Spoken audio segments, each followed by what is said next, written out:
ಕನಕವ್ವ remittance ಆಯ್ತಾ? ಹ್ಞೂ ಮಾವ ಆಯ್ತು. ಸರಿ ಹಂಗಾರೆ ಮನೆಗೆ ಹೋಗುವ ನಡಿ. ಅಪ್ಪಂದು PF ಬೆನಿಫಿಟ್ಸ್ ತಗೊಳ್ಳೋದಕ್ಕೆ ಅಮ್ಮ ಬರ್ತೀನಿ ಅಂದಿದ್ರು, ಇಷ್ಟೊತ್ತಾದ್ರೂ ಬಂದಿಲ್ಲ. ಹೌದಾ?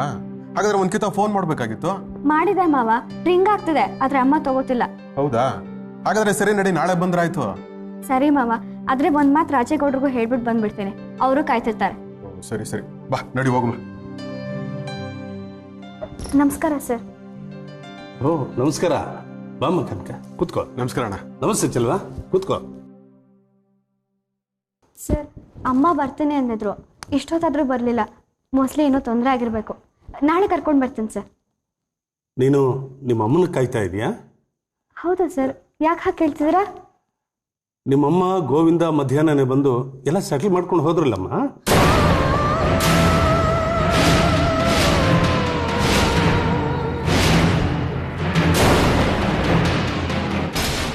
ಸರ್, ಅಮ್ಮ ಬಂದು ಹೋದ್ರಾ? ಹೂನಮ್ಮ. ಯಾಕೆ, ನಿನಗೆ ವಿಷಯ ಗೊತ್ತಿಲ್ವಾ? ಸರ್, ಫೋನ್ ಮಾಡಿದ್ರೇನೋ, ನಾನು ಡ್ಯೂಟಿಲಿ ಇದ್ನಲ್ಲ, ಅದಕ್ಕೆ ಗೊತ್ತಾಗಿಲ್ಲ. ಅಲ್ಲ, ಎಲ್ಲ ಕೆಲಸನೂ ನೀನೇ ಮಾಡ್ತೀನಿ ಅಂತ ಹೇಳಿದ್ಮೇಲೆ ಆ ಶಾಂತವ್ವ ಗೋವಿಂದನ್ ಯಾಕೆ ಕರ್ಕೊಂಡ್ಬಂದ್ರು? ಅಂತ ಅರ್ಜೆಂಟ್ ಏನಿತ್ತು ಅಂತ? ಪರವಾಗಿಲ್ಲ ಬಿಡಿ ಸರ್. ಯಾರು ಬಂದ್ರೇನು, ಅಣ್ಣನ ಜೊತೆಗೆ ಬಂದಿದ್ದ ಅಂತಿದ್ದೀರಲ್ಲ. ಸರ್, ಮುಂದಿನ ತಿಂಗಳಿಂದ ಅಮ್ಮಂಗೆ ಪೆನ್ಷನ್ ಬರುತ್ತೆ ಅಲ್ವಾ? ಇನ್ನಿಲ್ಲಮ್ಮ ಪೆನ್ಷನ್. ಪೆನ್ಷನ್ ಬೇಡ ಅಂತ ನಿಮ್ಮಮ್ಮ ಬರ್ಕೊಟ್ಟು ಒಟ್ಟು ಕಮಿಟೆಡ್ ಅಮೌಂಟೇ ತಗೊಂಡು ಹೊರಟೋದ್ರಲ್ಲ.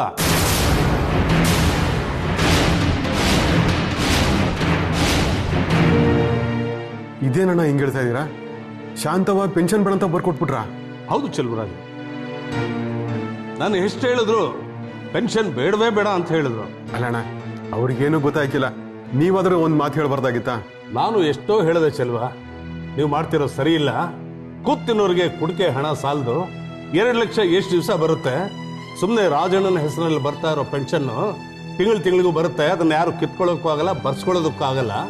ಸುಮ್ಮನೆ ತಿಂಗಳಿಗೂ ಪೆನ್ಷನ್ ಬರೋ ಹಾಗೆ ಮಾಡ್ಕೊಳ್ಳಿ, ನಿಮ್ಮ ಜೀವನಕ್ಕೊಂದು ಭದ್ರತೆ ಇರುತ್ತೆ ಅಂತ ನಾನು ಏನು ಹೇಳಿದ್ರು ಅವ್ರು ಕೇಳೇ ಇಲ್ಲ. ಇದೇನವ್ವ ಹಿಂಗ್ ಮಾಡ್ಬಿಟ್ಟವ್ರೆ? ನನಗೂ ಏನೂ ಅರ್ಥ ಆಗ್ತಿಲ್ಲ ಮಾವ. ಅಮ್ಮ ಯಾಕೆ ಹೀಗೆ ಮಾಡಿದ್ರು? ಇದೆಲ್ಲ ನಿಮ್ಮ ಅಣ್ಣ ಗೋವಿಂದನೇ ಕಿತಾಪತಿ. ದಡ್ಡ ಬಡತದ್ದು ಬುದ್ಧಿ ಇದೆಯಾ ಅವನಿಗೆ?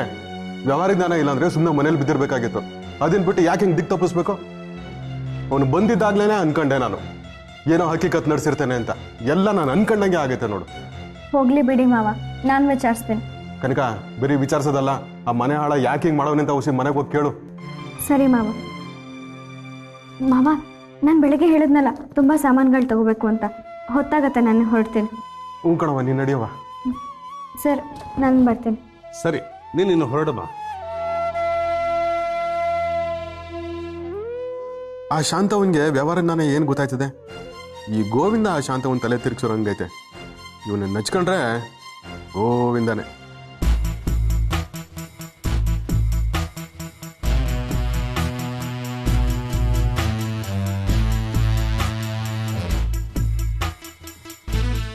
ಆಕಾಶ್, ಆಕಾಶ್, ಏನಪ್ಪ? ನಿನಗೊಂದು ಗುಡ್ ನ್ಯೂಸ್ ಕಣೋ. ನಿಮ್ಮ ಹತ್ರ ಏನಪ್ಪ ಗುಡ್ ನ್ಯೂಸ್ ಇರುತ್ತೆ? ಪ್ರಿಯಾಗೆ ನಿದ್ದೆ ಬಂತು ಅಂತಲೋ ಅಥವಾ ಊಟ ಮಾಡಿದ್ಲು ಅಂತಾನೋ ಇರಬೇಕು. ಅವಳು ಕೆಮ್ಮಿದ್ರು ಕ್ಯಾಕರ್ಸಿದ್ರು ನಿಮ್ಗದು BBC ನ್ಯೂಸೇ.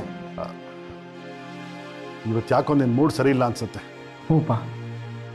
ಅಪ್ಪ, ನಾನೊಂದು ಬ್ರೇಕಿಂಗ್ ನ್ಯೂಸ್ ಹೇಳ. ಬ್ರೇಕಿಂಗ್ ನ್ಯೂಸಾ? ಏನದು? ಅಪ್ಪ, ಇವತ್ತು ನಾನು ಕನಕನ್ ನೋಡಿದೆ. ಎಂಥ ಸ್ಥಿತಿ ನೋಡಿದೆ ಗೊತ್ತಾ? ಛೇ, ಅವಳಿಗೆ ಹೀಗಾಗಬಾರ್ದಾಗಿತ್ತು. ಮತ್ತೆ ಶುರು ಆಯ್ತಾ ನಿನ್ನ ಪುರಾಣ? ಏನೋ ಇಂಪಾರ್ಟೆಂಟ್ ಆಗಿ ಹೇಳ್ತೀಯ ಅಂತ ತುದಿಗಾಲ ನಿಂತಿದ್ರೆ ನೀನು ಅವಳ ಬಗ್ಗೆ ಮಾತಾಡ್ತಾ ಇದೆಯಲ್ಲ. What is so breaking about that? ಅಪ್ಪ, ನಿಜವಾದ ಬ್ರೇಕಿಂಗ್ ನ್ಯೂಸ್ ಅಂದರೆ ಇದೆ. ಒಂದು ಸುಖ ಸಂತೋಷದಲ್ಲಿದ್ದ ಫ್ಯಾಮಿಲಿ ಬ್ರೇಕ್ ಆಗಿ ಪುಡಿ ಆದ ಕತೆ. ಬಣ್ಣ ಬಣ್ಣದ ಕನಸುಗಳು ಒಡೆದು ಧೂಳೆದು ಹೋದ ಕತೆ. ಇದು ಬ್ರೇಕಿಂಗ್ ನ್ಯೂಸ್ ಅಲ್ವಾ? ಈಗ ಏನು ನೀನು ಹೇಳಬೇಕು ಅಂತಿರೋದು? ಅಪ್ಪ, ಕನಕ ಎಷ್ಟೊಂದು ಕನ್ಸು ಕಟ್ಟಿದ್ಲು. IPS ಎಕ್ಸಾಮ್ ಬರೀಬೇಕು, ದಕ್ಷ ಅಧಿಕಾರಿ ಆಗಬೇಕು ಅಂತ 100 ಕನ್ಸು ಕಟ್ಟಿದ್ಲು. ಆದರೆ ಇದೆಲ್ಲ ಕರ್ಗ್ ಹೋಗಿ ಆರ್ಡಿನರಿ ಕಂಡಕ್ಟರ್ ಆಗಿದ್ದಾಳಪ್ಪ. ದೊಡ್ಡ ಜವಾಬ್ದಾರಿನ ತಲೆ ಮೇಲೆ ಹಾಕೊಂಡು ಒದ್ದಾಡ್ತಿದ್ದಾಳೆ. ಅವಳನ್ನ ಪರಿಸ್ಥಿತಿಲಿ ನೋಡಿದಾಗ ನಾನು ಹೊಟ್ಟೆ ಉರ್ದೋಯ್ತಪ್ಪ. ಲೆಟರ್ ಗೋಡು ಹೆಲ್ ಐಸೆ. ಅವಳಿಗೋಸ್ಕರ ನೀನ್ ಯಾಕೆ ಫೀಲ್ ಮಾಡ್ಕೋತಾ ಇದ್ಯಾ? ಇಷ್ಟೆಲ್ಲ ಆಗಿದ್ದು ಆ ಪ್ರಿಯಾಯಿಂದ. ಆ ಪ್ರಿಯಾ ಆಫೀಸಲ್ಲಿ ನಾನು ಕೆಲಸ ಮಾಡ್ತಿದ್ದೀನಿ. ಆದರೂ ನಾನು ಸ್ವಲ್ಪನೂ ಸಹಾಯ ಮಾಡಲಿಲ್ವಲ್ಲ. ಅವಳಿಗೆ ಆ ಪರಿಸ್ಥಿತಿ ಬಂದಿದೆ ಅಂತ ಗೊತ್ತಾಗಿದ್ರೆ ನಾನೇ ನಮ್ಮ ಆಫೀಸಲ್ಲಿ ಒಂದು ಕೆಲಸ ಆಫರ್ ಮಾಡ್ತಿದ್ದೆ. ಯು ಫೂಲ್, ನಿನಗೇನಾದ್ರೂ ತಲೆಗೆಲೆ ಕೆಟ್ಟಿದ್ಯಾ? ಏನು ನೀನು ಹೇಳ್ತಾ ಇರೋದು? ಅವಳಿಗೆ ನಮ್ಮ ಕಂಪ್ನಿಯಲ್ಲಿ ಕೆಲಸ ಕೊಡೋದಾ? It is none of our business. ಅವಳು ಕರ್ಮ ಅವಳು ಅನುಭವಿಸ್ತಾಳೆ. ನೀನ್ ಯಾಕೆ ಅದ್ರ ಬಗ್ಗೆ ತಲೆ ಕೆಡಿಸ್ಕೋಬೇಕು? ಏನಪ್ಪ ನೀವು ಇಷ್ಟು ರೂಢ ನಡ್ಕೋತಿದ್ದೀರಿ? ಸ್ವಲ್ಪನಾದ್ರೂ ಮಾನವೀಯತೆ ಅನ್ನೋದು ಬೇಡವಾ? ನೀವು ಯಾಕೆ ಹೀಗಾಡ್ತಿದ್ದೀರಿ? ಮನುಷ್ಯ ಇಷ್ಟೊಂದು ಸ್ವಾರ್ಥಿ ಆಗಿರ್ಬಾರ್ದಪ್ಪ. ನೋಡು ಆಕಾಶ್, ಈ ಪ್ರಪಂಚದಲ್ಲಿ ನಿಸ್ವಾರ್ಥಿ ಅನ್ನೋನು ಯಾರೂ ಇಲ್ಲ. ಎಲ್ರಿಗೂ ಒಂಥರದ ಆಸೆ ಇದೆ. ಆ ಆಸೆನ ನೀನು ಸ್ವಾರ್ಥ ಅಂದ್ರೆ ನಾನು ಸ್ವಾರ್ಥಿನೇ. ಸ್ವಾರ್ಥದಿಂದಾನೇ ಏನಾದರೂ ಸಾಧಿಸಕ್ಕಾಗೋದು, ಆಸೆಯಿಂದಾನೇ ಅಚೀವ್ಮೆಂಟು. ಆದರೆ ಇನ್ನೊಬ್ರು ಕನಸುಗಳನ್ನ ಹೊಸ್ಕಾಕೋದು ಆಸೆ ಅಲ್ಲಪ್ಪ, ದುರಾಸೆ. ಹೊಸ್ಕಾಕೋದಲ್ಲ ಕಾಣೋದು, ಬದುಕಿನ ಅಸ್ತಿತ್ವದ ಹೋರಾಟ, ಸ್ಟ್ರಗಲ್ ಫಾರ್ ಎಕ್ಸಿಸ್ಟೆನ್ಸ್ ಅಂತ ಹೇಳ್ತಾರಲ್ಲ, ಅದೇ ಇದು ಬೈ ನೇಚರ್ ಇರಬೇಕು. ದೊಡ್ಡ ಮೀನು ಸಣ್ಣ ಮೀನನ್ನು ನುಂಗುತ್ತೆ. ದೊಡ್ಡದಾಗಿ ಬೆಳೆದಿರುವ ಮೋಹನ್ ರಾಮ್ ಅಂತ ಆಲದ ಮರ ಕನಕ ಅಂತ ಸಣ್ಣ ಬಳ್ಳಿ ಬೆಳೆಯೋದಿಕ್ಕೆ ಅವಕಾಶನೇ ಕೊಡಲ್ಲ. ಅಪ್ಪ ನೀವೀ ಮಾತು ಹೇಳ್ತಿದ್ದೀರಾ? ಹಾ, ಹೇಳ್ಬೇಕಾದ ಪರಿಸ್ಥಿತಿ ಬಂದಿದೆ, ಅದಕ್ಕೆ ಹೇಳ್ತಾ ಇದ್ದೀನಿ. ನೋಡು, ನೀನು ಅದೇ ಆಲದ ಮರದ ಆಶ್ರಯದಲ್ಲಿ ಇದೆಯಾ ಅನ್ನೋದನ್ನು ಮರಿಬೇಡ. ಬೇಡದೇ ಇರೋ ವಿಷಯಗಳ ಬಗ್ಗೆ ಯೋಚನೆ ಮಾಡೋದನ್ನು ಬಿಟ್ಬಿಟ್ಟು ಆ ವಲಯದಿಂದ ಹೊರಗೆ ಬಂದು ಎತ್ತರಕ್ಕೆ ಬೆಳೆಯೋದ್ರ ಬಗ್ಗೆ ಯೋಚನೆ ಮಾಡೋ. ಇವನ್ ಈಗಿರೋ ಮನಸ್ಥಿತಿಯಲ್ಲಿ ಇವನ ಪ್ರಿಯ ಮದುವೆ ಪ್ರಸ್ತಾಪ ಮಾಡದೇ ಇರೋದೇ ಒಳ್ಳೆಯದು.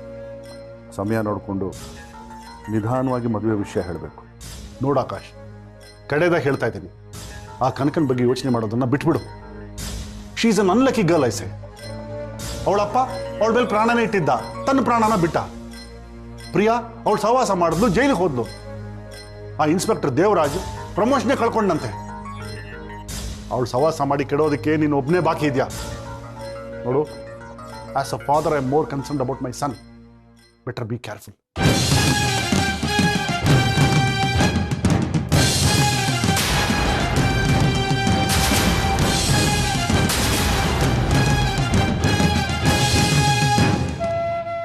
ಅದ್ಕೆ ಅದ್ಕೆ ಅದ್ಕೆ ಅದ್ಕೆ ಲಕ್ಷ್ಮಿ, ನೀನ್ ಸುಮ್ಮನಿರು.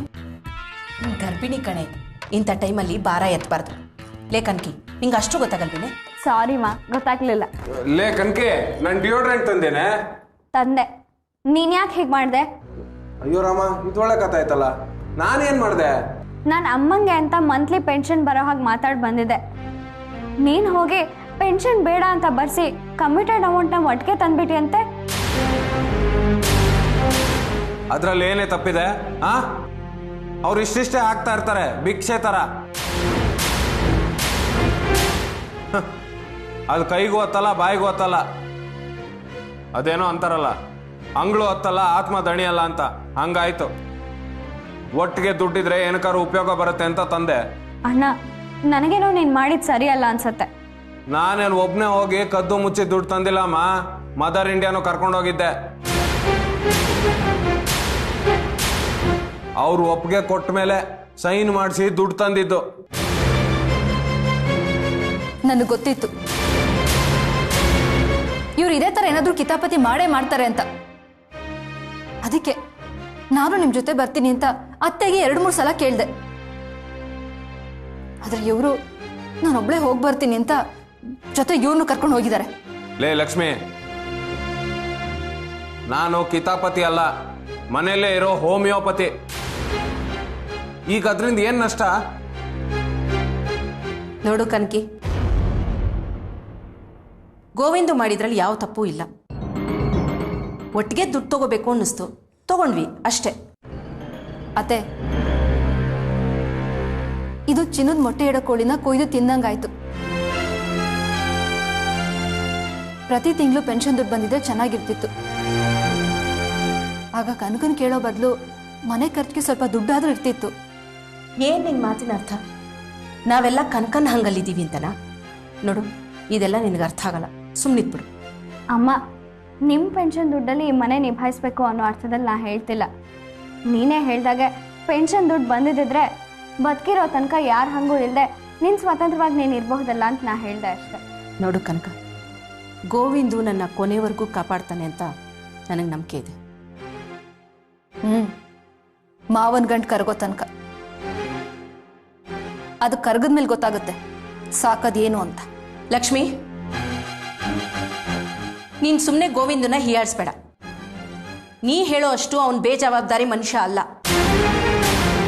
ಅವನಿಗೂ ಸಂಸಾರ ಹೇಗೆ ನಿಭಾಯಿಸ್ಬೇಕು ಅಂತ ಗೊತ್ತಿದೆ. ಲೇ ಕುಬೇರ, ನನಗೇನೋ ಕನಕಲಕ್ಷ್ಮಿ ಹೇಳ್ತಾ ಇರೋದೇ ಸರಿ ಅನ್ನಿಸ್ತೈತೆ. ಮನೆ ಕುಂತ್ಕೊಂಡು ತಿಂದ್ರು ಕುಡಿಕೆ ಹಣ ಸಾಲಲ್ವಂತೆ. ತಿಂಗಳ ಮನೆ ಬಾಗ್ಲಿಗೆ ದುಡ್ಡು ಬತ್ತಾಯ್ತು. ಈಗ ಒಟ್ಟಿಗೆ ದುಡ್ಡು ಬಂದ್ರು ಏನು ಮಾಡೋದೈತೆ? ಏ ಅಜಯ್, 2 ಲಕ್ಷ ರೂಪಾಯಿ ದುಡ್ಡನ್ನ 4% ಬಡ್ಡಿ ಮೇಲೆ ಬಿಟ್ರೆ ತಿಂಗಳಿಗೆ 8,000 ರೂಪಾಯಿ ಬಂದು ಮನೆ ಬಾಗ್ಲಿಗೆ ಬೀಳುತ್ತೆ. ಸರ್ಕಾರದವರು ಅಮ್ಮಂಗೆ 8,000 ರೂಪಾಯಿ ತಿಂಗಳ ಪೆನ್ಷನ್ ಕೊಡ್ತಾರಾ? ಈ ಎಳೆ ನಿಂಬೆಕಾಯಿಗಳ ಜೊತೆ ಸೇರ್ಕೊಂಡು ನೀನು ಅವ್ರ ತರನೇ ಮಾತಾಡ್ತೀಯಲ್ಲ. ನೋಡಿ, ಇದ್ರ ಬಗ್ಗೆ ಯಾರು ಏನು ಮಾತಾಡೋದು ಬೇಕಾಗಿಲ್ಲ. ಅದು ನನ್ನ ಗಂಡನ ದುಡ್ಡು. ಅದನ್ನ ಏನು ಮಾಡಬೇಕು ಅಂತ ನನಗನ್ಸತ್ತೋ ಅದನ್ನೇ ಮಾಡ್ತೀನಿ. ಇನ್ನು ಇದ್ರ ಬಗ್ಗೆ ಚರ್ಚೆ ಬೇಡ. ಕನಕ, ಇದನ್ನೆಲ್ಲ ತಗೊಂಡೋಗಿ ಒಳಗಿಡು.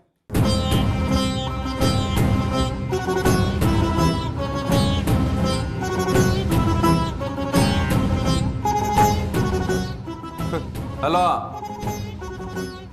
ಮದರ್ ಇಂಡಿಯಾ ಹೇಳಿದ್ ಕೇಳಿಸ್ತಾ?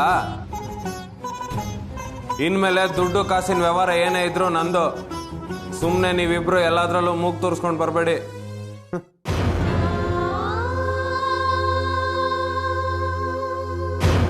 ಕೋತಿ ಕೈಲಿ ಮಾಣಿಕ್ಯ ಕೊಟ್ಟಾಗಿದೆ. ಆ ದುಡ್ಡು ಎಷ್ಟು ದಿವಸ ಇರುತ್ತೆ? ಅದಕ್ಕೆ ಇವ್ರೊಂದು ಗತಿ ಕಾಣಿಸ್ತಾರೆ. ಆಗ್ಲೇ ಅತ್ತೆಗೆ ಬುದ್ಧಿ ಬರೋದು.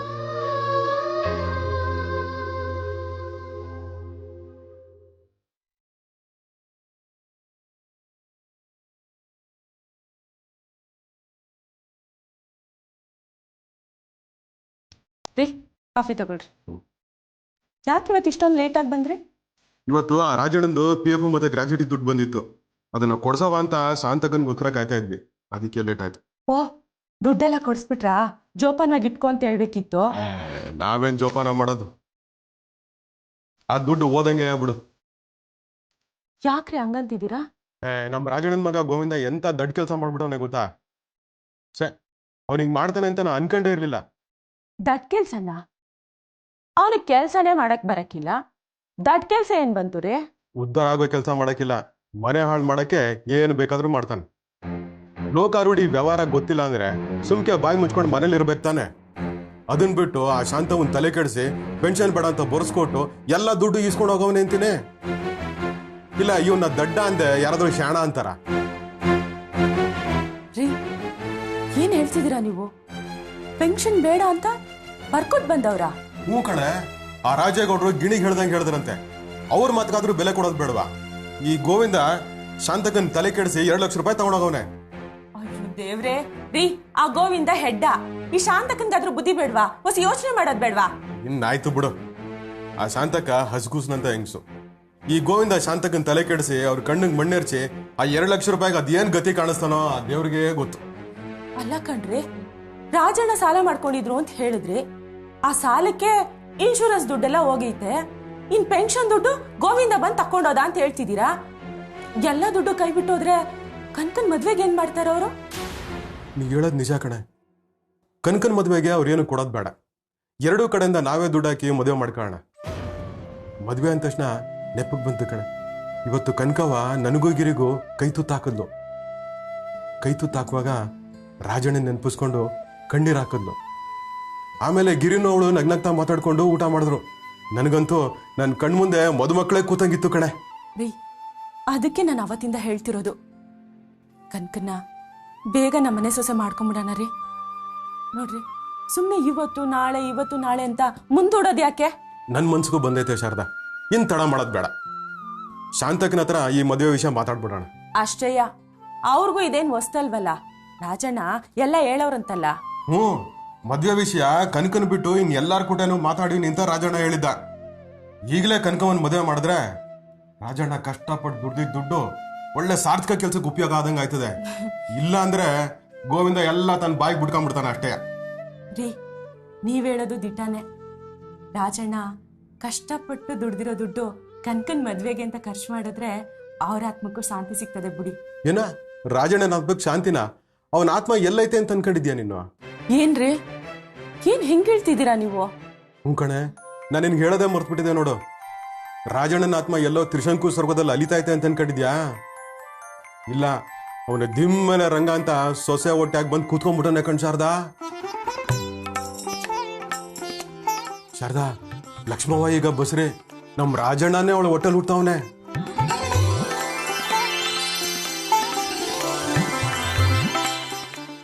ರೀ, ಎಂತ ಒಳ್ಳೆ ಸುದ್ದಿ ಹೇಳಿದ್ರಿ. ಅಲ್ಲ ಕಣ್ರಿ, ಮೊದ್ಲೇ ಹೇಳಿದಿದ್ರೆ ಒಂದಷ್ಟು ಹೂವು ಹಣ್ಣು ಎಲ್ಲ ತಗೊಂಡೋಗಿ ಕೊಟ್ಟು ಮಾತಾಡ್ಸ್ಕೊಂಡ್ ಬರ್ಬೋದಿತ್ತಲ್ರಿ. ಈಗೇನ್ ಮಿಂಚೋಗಿರೋದು? ನಾಳೆ ಶುಕ್ರವಾರ, ಒಳ್ಳೆ ದಿನ. ನಾಳೆನೂ ಹೋಗುವ. ಲಕ್ಷ್ಮವ್ವ ನೋಡ್ದಂಗೂ ಆಯ್ತದೆ, ಕನಕಾಗಿರಿ ಮದುವೆ ವಿಷಯ ಮಾತಾಡ್ದಂಗೂ ಆಯ್ತದೆ. ಮುಖ ತೊಳ್ಕೊಂಡ್ ಬರ್ತೀನಿ, ಊಟಕ್ಕೆ ಇಕ್ಕುವಂತೆ ಬಾ.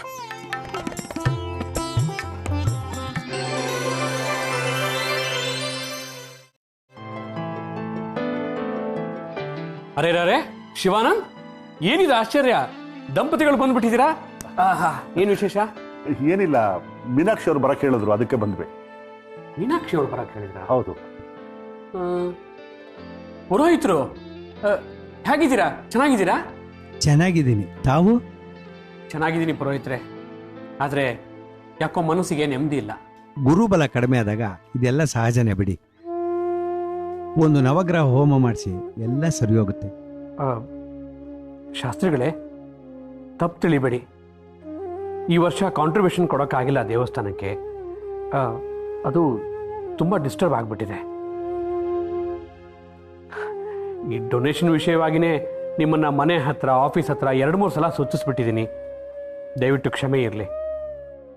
ನಾಳೆ ಡೊನೇಷನ್ ಅಮೌಂಟ್ನ ನಾನೇ ನಿಮ್ಮ ದೇವಸ್ಥಾನಕ್ಕೆ ತಂದುಕೊಟ್ಬಿಡ್ತೀನಿ. ಪರವಾಗಿಲ್ಲ ಬಿಡಿ, ನಾನೀಗ ಆ ಉದ್ದೇಶಕ್ಕೆ ಬಂದಿಲ್ಲ, ನಿಧಾನಕ್ಕೆ ತಲುಪಿಸಿ. ಮತ್ತೆ ನಿಮ್ಮ ಶ್ರೀಮತಿಯವರು ಅದೇನೋ ಮಾತಾಡಬೇಕು ಅಂತ ಹೇಳಿದ್ರು, ಅದಕ್ಕೆ ಬಂದೆ. ಏನು? ಮೀನಾಕ್ಷಿ ನಿಮ್ಮನ್ನು ಬರೋಕೆ ಹೇಳಿದ್ಲ? ಯಾಕಂತೆ? ಮೋಹನ್, ಯಾಕೆ ಅಂತ ನಾನು ಹೇಳ್ತೀನಿ.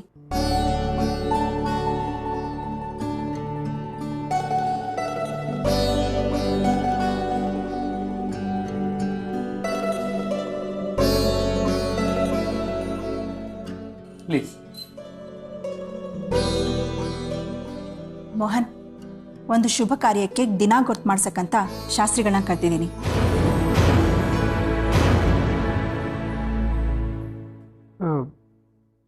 ಯಾವ ಶುಭ ಕಾರ್ಯ ಮೀನಾಕ್ಷಿ? ಮೋಹನ್, ಪ್ರಿಯಾ ಮತ್ತು ಆಕಾಶ್ ಮದ್ವೆಗೆ ದಿನ ಗೊತ್ತು ಮಾಡ್ಸೋಣ ಅಂತ ಶಾಸ್ತ್ರಿಗಳನ್ನ ಮತ್ತು ಬೀಗ್ರನ್ನ ಕರೆಸಿದ್ದೀನಿ.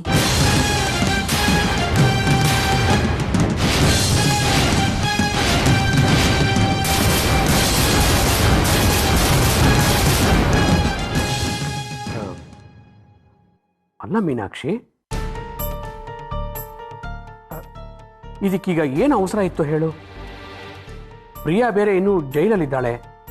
ಅವಳು ಬಿಡುಗಡೆಯಾಗಿ ಬಂದ ಮೇಲೆ ಅವಳು ಒಂದು ಮಾತು ಕೇಳಿ ಮುಹೂರ್ತ ಇಡಿಸ್ಬೋದಾಗಿತ್ತಲ್ವಾ? ಮೋಹನ್, ಜೈಲಿಂದ ಬಂದ ಮೇಲೆ ಪ್ರಿಯಾ ಯಾವುದೇ ನಿರ್ಧಾರ ತಗೊಳ್ಳುವಂಥ ಮನಸ್ಥಿತಿಲಿರಲ್ಲ. ಶುಭಸ್ಯ ಶೀಘ್ರಂ ಅಂತಾರೆ. ಒಳ್ಳೆ ಕೆಲಸ ಆದಷ್ಟು ಬೇಗ ಮುಗ್ದೋಗ್ಲಿ ಅಂತಾನೆ ಶಾಸ್ತ್ರಿಗಳನ್ನ ಕರೆಸಿದ್ದೀನಿ. ಶಾಸ್ತ್ರಿಗಳೇ, ಹತ್ರದಲ್ಲೇ ಯಾವುದಾದ್ರೂ ಒಳ್ಳೆ ಮುಹೂರ್ತ ಫಿಕ್ಸ್ ಮಾಡಿ. ಹತ್ತಿರದಲ್ಲಿ ಅಂದರೆ ತುಂಬ ಕಷ್ಟ ಅಮ್ಮ. ಈಗ ಅಧಿಕ ಮಾಸ ನಡೀತಾ ಇದೆ, ಅದಾದ ನಂತರ ಪಿತೃಪಕ್ಷ ಬರುತ್ತೆ. 1 ತಿಂಗಳ ನಂತರ ಮುಹೂರ್ತ ನೋಡ್ಬೋದು. 1 ತಿಂಗಳ ನಂತರನಾ? ಅದಕ್ಕೆ ಮುಂಚೆನೇ ಯಾವುದೇ ಲಗ್ನ ಇಲ್ವಾ ಶಾಸ್ತ್ರಿಗಳೇ? ನೋಡಿ ಅಮ್ಮ, ಪಿತೃಪಕ್ಷದಲ್ಲಿ ಶುಭ ಕಾರ್ಯ ಮಾಡಬಾರ್ದು. ಓ ಸರಿ, ಯಾವ್ದು ಹತ್ರದ ಮುಹೂರ್ತನೋ ಅದೇ ನಿಶ್ಚಯ ಮಾಡಿ. ನಿಲ್ಸಿದನ